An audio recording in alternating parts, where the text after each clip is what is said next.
Polaroid de Marie Richeux. Avant, ici, c'était un grand hôtel, le bâtiment face à la mer, les murs grands montés contre le vent. Aujourd'hui, il n'y réside que quelques familles l'été.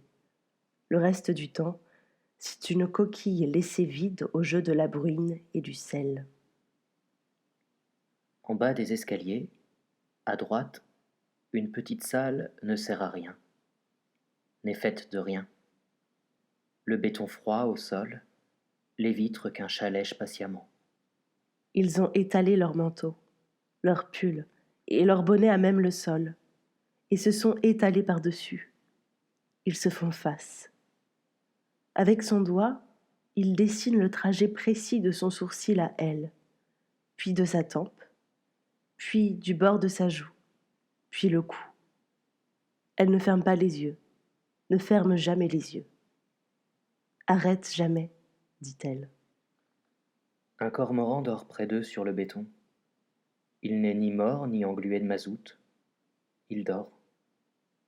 Les oiseaux dorment aussi.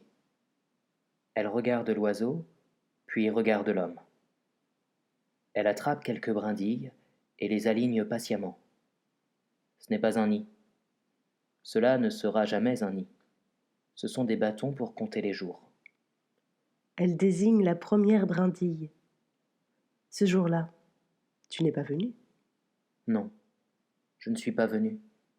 Elle désigne une seconde brindille. Ce jour-là, non plus, tu n'es pas venu.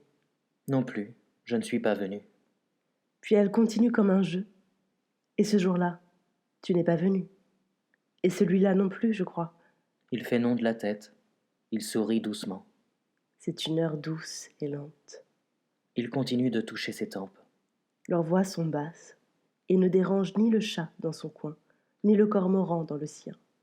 Il prend le relais et pousse les petites brindilles vers elle avec son doigt. Et ce jour-là, tu es venu, toi? Elle acquiesce, silencieuse. Et ce jour-là aussi? Elle fait oui de la tête. Ah bon? C'est bien dommage, parce que ce jour-là, j'étais là, moi aussi. Je t'ai attendu. Je ne t'ai pas vu.